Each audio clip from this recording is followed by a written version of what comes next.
Hey everybody, it's me, Mr. Riot, here to bring another deck profile that will purposely cause a riot in your Vanguard tournaments.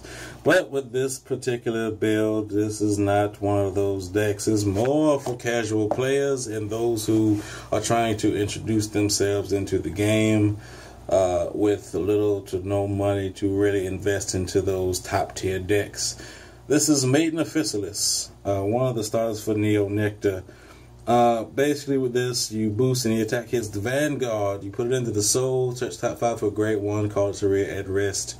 That's about it. Gives you a target for Rambling Rose when you ride her, so that's why I run this card. 4 heal triggers, 8 crit triggers, and 4 draw. 4 draw to give me something to pitch for when I do Legion with Rambling Rose and want to use her effect.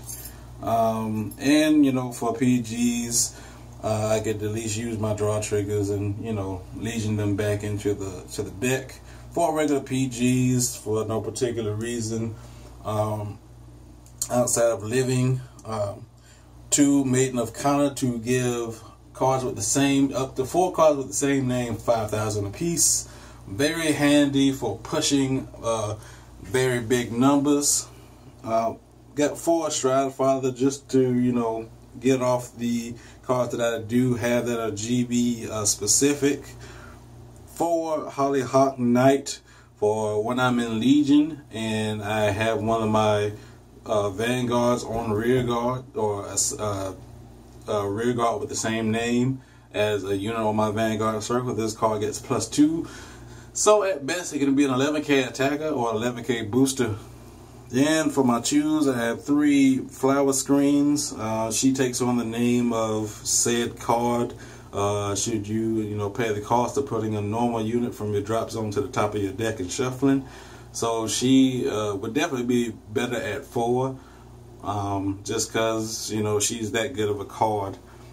4 Wisteria Knights for drawing purposes, but again, he has to meet the condition of another card with his name or a copy of himself on rear, so he can become an 11k attacker.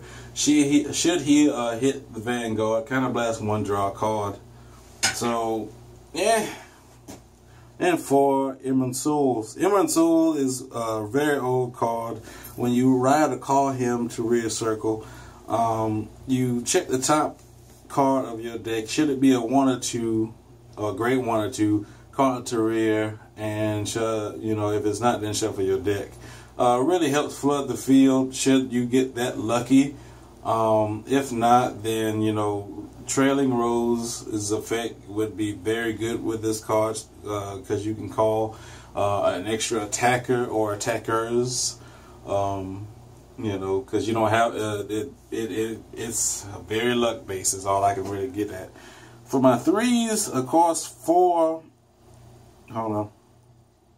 Get with it. Alright. Maiden of Trailing Rose. Should you hit the Vanguard, kind of blast 1 Persona Blast, or as you know, if you don't know what Persona Blast is, discard a copy of this card from hand, and then summon up to 2 cards from the top 5.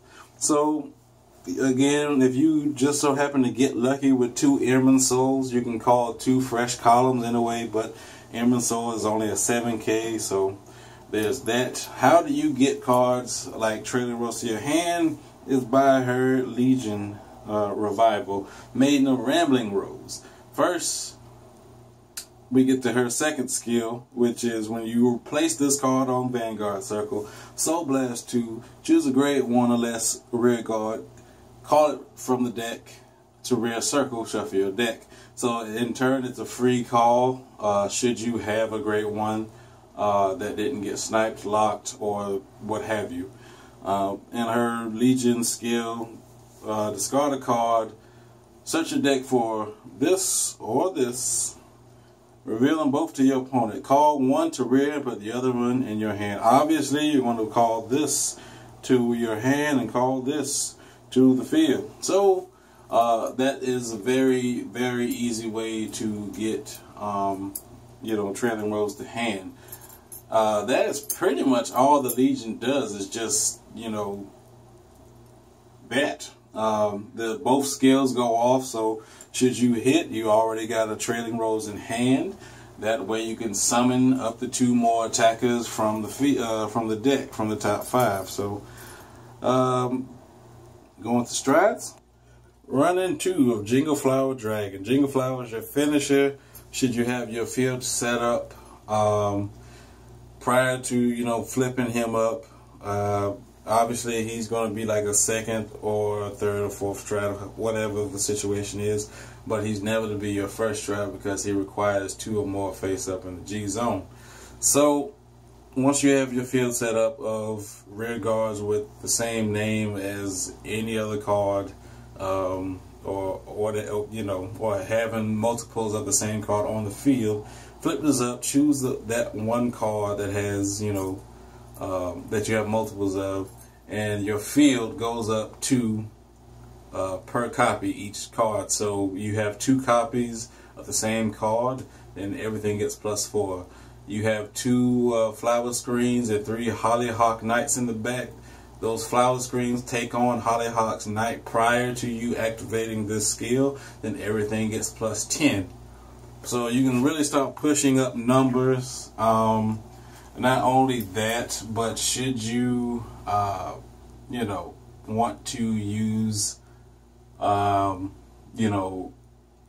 screens effect to take on the Vanguard's name, and then because you already have one of the Maiden of Trailing Rose, Rambling Rose Legion, so but you're not in Legion, so it's best to still go for the Hollyhock name. So 2 Medus just to get those 3s back that you pitched for Trailing Rose, and 4 Ashas to give your front row +5 should you have 2 cards with the same name on rear guard, or on the field I should say.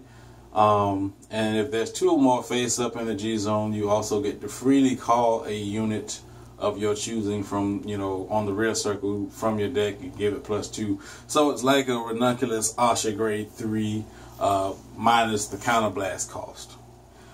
This deck is not necessarily meant for serious competitive play. That's my personal opinion.